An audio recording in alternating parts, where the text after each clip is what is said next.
Our next talk is on 4 Vital Steps to Open Source Success by Meng. Meng Chao, PhD, PMP, is a staff open source program manager in the Office of the CTO at VMware. She has been involved in emerging technologies for the past 20 plus years and received her BS, MS, and PhD degrees in materials engineering from MIT. Prior to VMware, Meng worked at HP on open source technology standards. Please welcome Meng. Thank you. Good morning. Thank you all for having me. And we have about, I think, half an hour or so before we have our keynote coming up. So let's try. I think we can do it in 30 minutes or so. 40 minutes or so? OK. All right. So open source can be somewhat counterintuitive. This is one thing that is one of those widely used and most productive and indispensable elements of app development out there. However, it can also be somewhat misunderstood or least understood.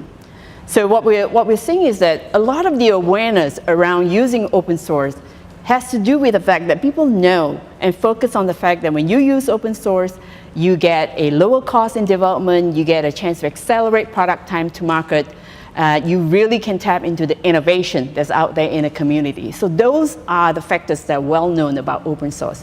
However, the other aspect of it that's less understood is really around the risks of using open source. And that part of it, there's really 2 key areas that you want to make sure that you have a good understanding on. And one is around the license obligations. Not meeting those license obligations can get you in real big trouble, legal trouble. And then the other aspect is on the security vulnerabilities that you may pick up as part of using that open source. So what I want to do today is really around new perspectives, right? So the objective of walking through this exercise is really, hopefully, you gain some new perspectives from it. This is not a recipe that I'm giving you.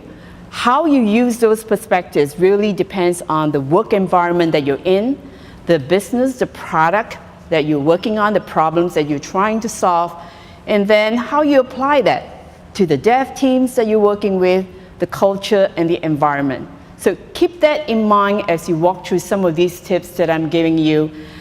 Think about it, for example, like you're taking a stroll on the beach, right? You're looking at and staring down on the sand.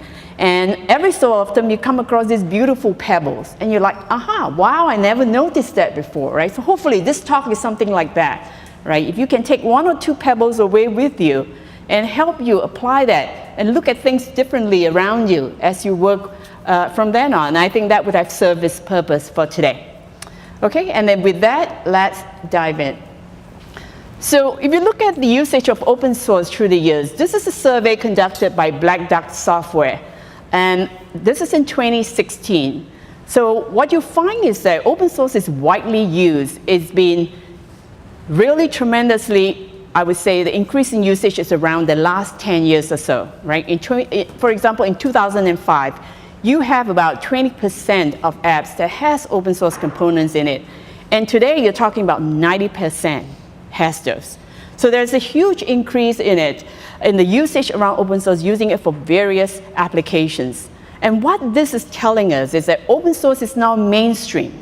It is a very strategic part of the software portfolio of every company out there, big and small. Okay? Now, last year, they did another survey about how are companies using all this open source software. So this is in 2017. They did a 360 survey, again by Black Duck Software. And for those of you who are attuned to Black Duck Software, they just got acquired by Synopsys, by the way. So it shows you the importance about all this risk management around open source and how that is gaining a lot of attention out there. So we have open source being embedded in hardware products. We also have it being used to develop open source software. So companies are using it. Companies are actually participating in creating open source software.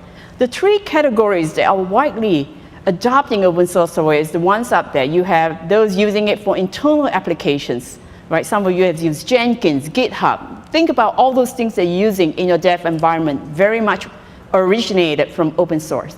There are those creating custom applications. We are adopting it and putting it into our product. We're selling it to our customers. They're putting it out there, right? So a lot of this are being the core of the products by a lot of companies. There's powering their infrastructure, your dev environment, your code development tools. A lot of it is coming from there. So if you look at the data that's out there in terms of usage of open source, what it's really telling us that the usage of open source will only increase over the years. And that means paying attention to the risk of using this open source is very important, and then having a way to actually manage them proactively so that you really know what you're putting into your products and delivering to your customers. So the first step to using open source is really along understanding the licensing. Open source comes with license obligations. If you want to understand why it comes with licenses, you just think back about the philosophy of open source. Open source is about the freedom to access tools of technology. Now, there is a misconception that open source is free, as in free beer. That's not the case. It's the freedom that allows you to access those tools. That's what it was meant for, right? And because the development and the technology is driven by shared development from the community, no one holds exclusive rights to those code. So everyone has a right to actually use it and play with it. And then at the same time, that then gets feedback into the community so that you can actually enhance the contribution as well as the quality of the code out there. So extremely important to understand that is the freedom. Now, what does that mean when it comes to having this freedom to access the tools of technology?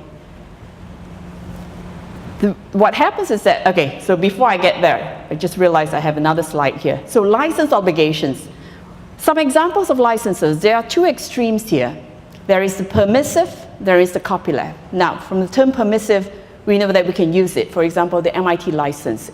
It doesn't have much obligations from that aspect. You are free to use it, you're free to change it, and you can actually put it into your products and distribute it. The copyleft has quite a lot of obligations that you want to think very carefully.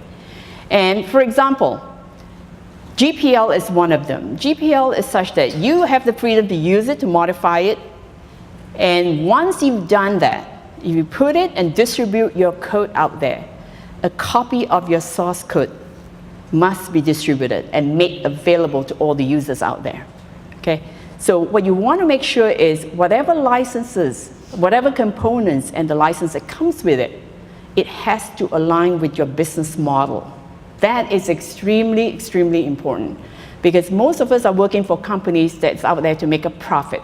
There is some secret sauce, there's some intellectual property that you're putting into your products to differentiate it from the competition, right? So when you're using some of these open source components, if you start changing things and you're actually tying it to your secret sauce and things like that, the obligations of those code has to be met, and that means you have to open source everything, right? You have to make your source code available.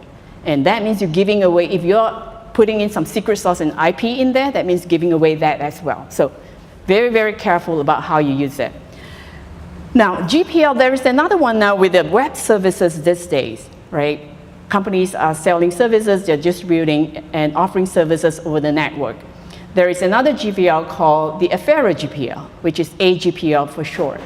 That is the one that you want to worry about if you're working on web services, because what it tells you there is that even though you're not really distributing that code, but if you're using that code over a network, you have to make sure you offer that source code to the network user. So understanding the terms and the obligations of these licenses is extremely, extremely important because it could either make you, make or break the business that you're in. Now, we talk about the freedom of using those tools of technology. That brings us to the second part, is using the open source responsibly. So what does that mean when it comes to freedom? Eleanor Roosevelt had this great quote, right? With freedom comes responsibility. Now, the freedom of having open source technology tools is that you get that innovation. You get this wonderful community ideas coming out and building upon from there, and you innovate very quickly. It also allows you to accelerate product time to market because you leverage what's out there. You don't have to build everything from scratch, and therefore it allows you to create a lot faster, and you ship your products out faster. Now the responsibility comes in because you have to figure out a long-term strategic plan about how you support and maintain the software. So I'm talking about the case that say you put it into your product, you actually ship it to customers. Now, there is no direct technical support path coming from the community. You have to worry about that. So you, as the company that ships the product to your customers, you have to have a strategic plan about how do you support and maintain that code over the long term of the product. How do you actually ensure that your customer gets the kind of maintenance that they're looking for? And more importantly, as you're trying to sync with upstream code, you pull down new versions of the code from upstream. You put that into your software. Now, the release cadence that comes after that, when you deliver it to your customers, are your customers ready to take all those changes that's coming from upstream? You got to think about, are they willing to change and update as frequently as you would like them to be? So staying in sync with upstream and then trying to meet the needs of your customers, they can be two very different things. And you really want to sort of factor that into consideration. The other aspect of pulling things from upstream is when you think about making a product, yours may just be one component. You could have dependencies on other teams who are also using other components, and you're actually having to integrate and then create a cohesive solution that delivers to your customers. So as you're trying to think about syncing with upstream, you also have to think about the dependencies of all those other teams that is coming together to provide you with that overall solution. So having a release infrastructure that allows you to tap into that upstream code, updating it as you need, and releasing in a fashion that meets your customer needs and without jeopardizing the reliability that your customer is looking for. Right? So those things you want to think through before you actually use it as a product, and also as you try to maintain that over the longer term. The other aspect of it is the security vulnerabilities. Security, we find that there's a lot of security issues out there, and as the community finds fixes for it, once those fixes come in, you want to have a way to actually pull it in, put it in your product, and supply it to your customers. So think through some of these things as you're using open source. So what about selection of open source? One of the things that we do in the company where we train our engineers is to look at a cohesive and holistic view when you come to pick open source components. So this is what we call a viability framework. It's a combination of 6 different technical and business factors, and what we want to do is encourage the developers to actually think and talk before they touch the tools, right? So think carefully while you pick it, discuss among your peers, get the subject matter expertise, different opinions together, and then make the most optimal and sensible solution that meets your business needs. Starting from the very top, the first factor is the fitness of purpose. You want to ask yourself, if I pick this component, is it solving the problem at the right scale, right? So think about the fact that today you have a problem, it's a small scale, you take a component, you start developing. Now, as you scale your product, can you still use this component? You want to think longer term. And the reason is you don't want to have to change a version or change a software component later on, because that just creates variation in your product. And the more variety and different components that you introduce in your product portfolio, it becomes much more resource intensive to support them over time. All right? The other question to ask yourself is the project actively maintained? You certainly do not want to pick a project where there is very little activity around it, because that's where you are not going to be able to get the right fixes on time, and that's where you don't have the community participation to actually give you that quality that you're looking for. The second factor is incremental novelty. So ask yourself, do I have to start a new component, or can I use an existing one? And again, it comes back to that support implication. The more you introduce into your software portfolio, the more you have to put in to maintain that. So you only want to use new components if that is absolutely the only way to go, right? Leveraging existing components is always a good idea if you can do that. License compliance, that's the third factor. And those, you want to understand the license terms, what are the obligations, and whether you can distribute that. And then bear in mind, sometimes software has subcomponents. So depending on which particular component you're exercising, the main software and the subcomponents have different licenses. So you want to really understand, if you're exercising a subcomponent, then is that license good enough for you? Does it meet your business goals, right? Don't just look at the main package. Next, on the fourth factor is around security compliance. You want to watch out for unfixed issues, right? Especially if there's a vulnerability out there, Heartbleed. Those are some examples that we all went through.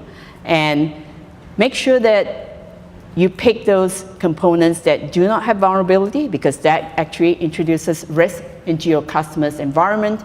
However, if you do feel like you have to pick a component that has a vulnerability, make sure you have a mitigation plan. Somehow, let's say if you release it out there into the product, you want to quickly patch it with a hot fix or something like that. So have that mitigation plan ahead and plan it in as part of your product development. The fifth factor is around the release methodology. We talk about pulling in new versions from upstream. How do you incorporate that into your product? How do you release it in a cadence that meets your customer needs? And then the security updates, pulling it from upstream as well, and then adopting that and putting it into your products. Now, this last factor about engagement with community. It is so important that we all remember, as you're using the open source components, participating and contributing back is such a key factor. That is something that a lot of folks, probably sort of do not remember. But it is key in terms of ensuring that you have the viability of that component in your product. Now, that brings us to the third factor, which is to collaborate with the open source community. Again, the whole idea around open source is about shared development and shared benefits, right? So your participation into those communities is extremely critical, because you becomes part of that active, vibrant projects.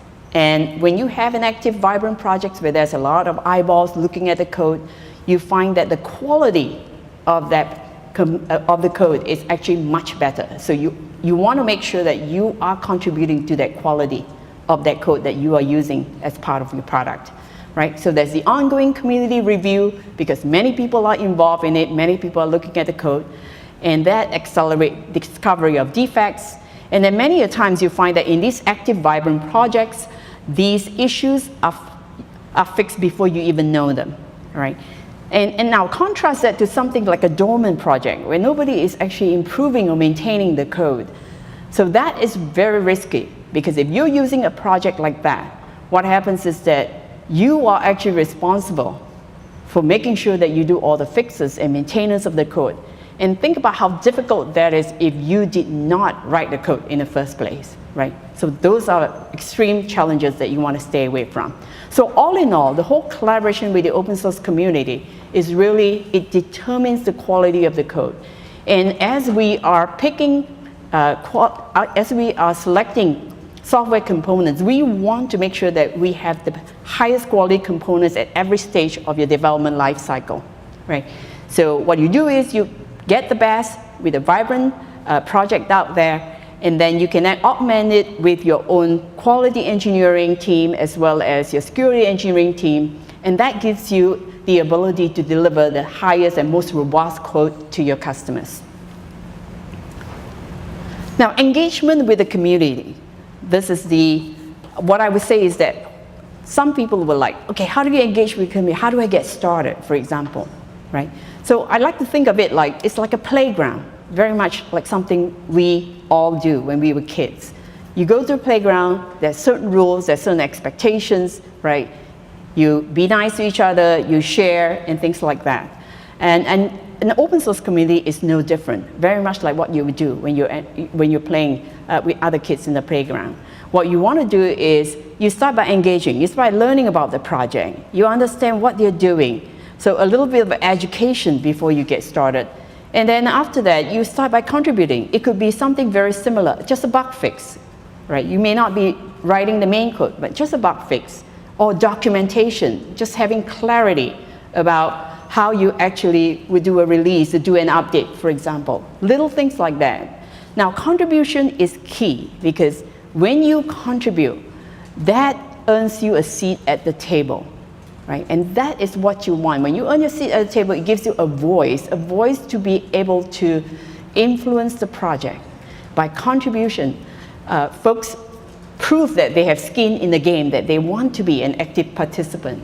And that's how you become a key player in that open source project.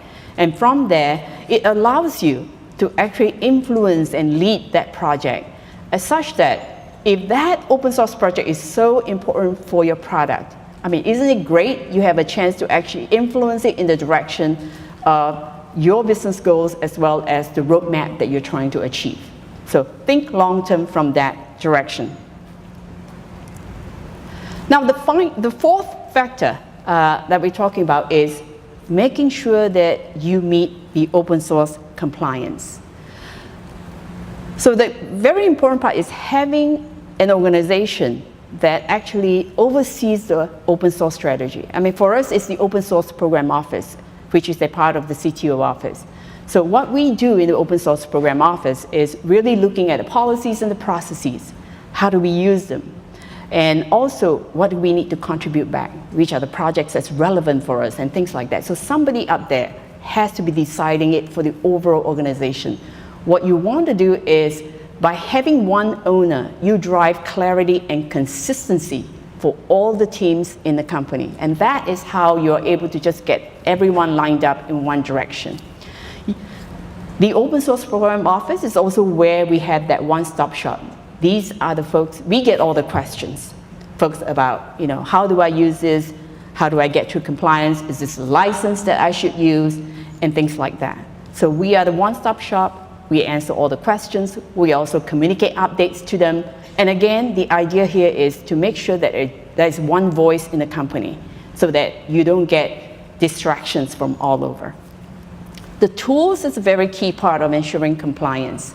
Most of us have dev tools, right? Developers want to focus on development. They don't want to have to worry about compliance and things like that. So what you want to do is build some of those compliance verification as part of the dev tools. So then it becomes somewhat seamless for the developers. Automation is a key part of it. For example, if they're using permissive license, there's really no need to get anybody involved. It should just approve on its own. So having that automation with the rules engine all built in, that really allows us to speed up development and make it seamless for the developers. And in addition, integration with the build process. For example, when you check in new code, right, you have that verification that kicks in. And then if there is an issue, there is an alert and a notification that goes out to your developers that says, aha, this is not quite agreeing with what we want, so pick another component. So what you want to do is have that alert and have that done as early as possible. Because the sooner they know, they can have a choice to actually change something. You do not want to have to make it late in the release cycle, because that just makes it very costly to fix. And the rework, especially if you have a product that's already out there and then trying to change something, that rework process is extremely time consuming, very expensive. So fix it as early as possible without those kinds of ramifications. Education and training is another key aspect, right? So what we do is, in the Open Source Program Office, we actually present and talk to the new hires whenever they join the company. We have the onboarding training that we do with them and telling them about what to do and where to go for information and things like that. So starting them out on the right foot before they even start developing. Anytime we have tools enhancements, we do a training workshop to make sure that the developers understand what is being enhanced, what are some of the simplifications that we've introduced, how to use those features, enhancements, so that they can actually adopt that as part of the agile development process. The idea around all this education, all this training that we're doing is certainly to improve that decision-making process. Again, we want them to make the right choice upfront, right? Once you give them the right mindset, give them the right guidance, they can actually think and make the right choices, and they can run quickly without us being involved in terms of coming in and interrupting the compliance and verification, etc. Now, a key part of compliance is once you know those rules, once you just understand that, right, it's really around building that culture. Having one team know it is not enough, right? So for us in the open source program office, we sit in the CTO office. We work with every business group, every product team within the company. And for example, with the compliance is not really just legal and security, right? It involves every facet of the company.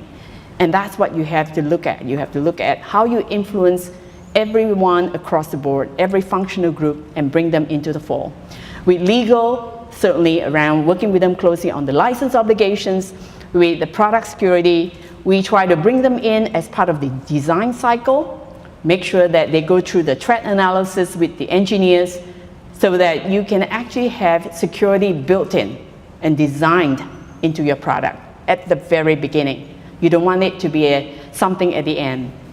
Now, with the product teams, we work with just pretty much everyone there, right? Developers, the quality engineering, security engineering, tech support, working with them so that they have a full understanding across the life cycle, their involvement, and how we then work with product management to actually connect with what our customers want, right? What works for the customer is ultimately what we want to make sure it happens. And having that connection and driving to the business outcomes and the customer needs, that's the key. With IT, around the app tools, the development tools that you have, right, making sure that you have the right ones that could integrate with all the tool automation that you're introducing. And we have a tools engineering team that works with us closely to actually develop automation around the compliance verification tools. And that is really key in terms of making sure that we meet the needs of different product teams. And what you find is that different product teams, depending on the kind of products they're working on, they have different needs, they're using different tools. So you have to have somewhat of a flexible approach towards meeting the needs of these different product teams. And again, I mentioned earlier, with technical education, we are looking at the training and the continuous growth and development of all the teams. All right, so in summary, very much around open source, we are very aware of the value it brings. It's really around innovation, right? It gives us that opportunity to be working with the latest and the greatest and being at a competitive edge. And at the same time, because we don't have to invent everything ourselves, we don't have to build everything from scratch, it allows you to accelerate getting your product's time to market out there. The two key areas that we want to make sure we understand, if we were to make it into a product, right, is around the risk mitigation, which is the license obligations, the security risks, and then the support and maintenance.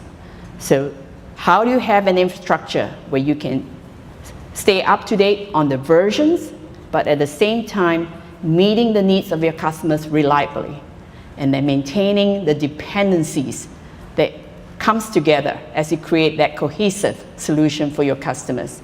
So what I like to tell people is that when you think about using open source in production, it's really like a leap going from a sandbox to a production environment, right? So think about something like a sandbox where everything is just very much up to you, flexible for the developer. But when you go into a production environment, timely updates, security, minimal risk on security, and making sure that your customers get updates in a reliable time and fashion. Those things all come into play. And those operational aspects is what's going to be very critical as you try to adopt open source in the product. And last but not least, the 4 steps that we talk about, right? The open source licensing, pay attention to that, understand that very carefully. Using open source responsibly, use the viability framework, the 6 different factors, business and technical decisions, right? Find the most optimal choice, and then collaborating with the open source community, and finally, making sure that you are compliant and building that compliant culture within your organization. And with that, happy to take any questions if we have time.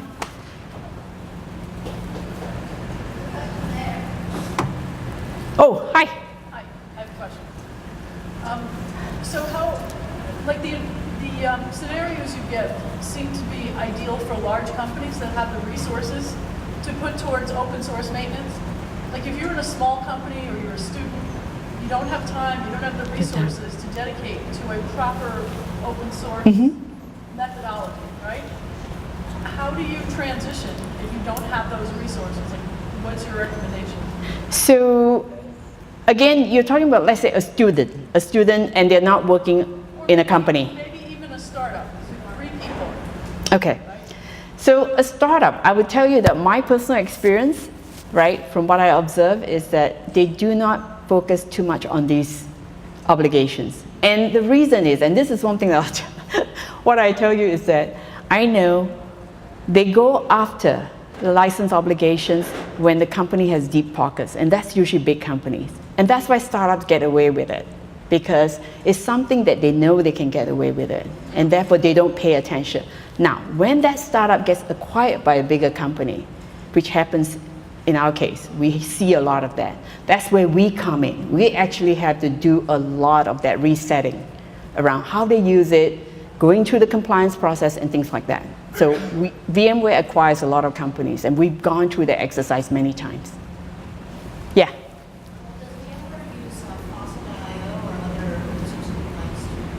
We do. We definitely use. Yeah, we definitely use some of the industry tools out there, and certainly adopting that, incorporating that into our own development infrastructure.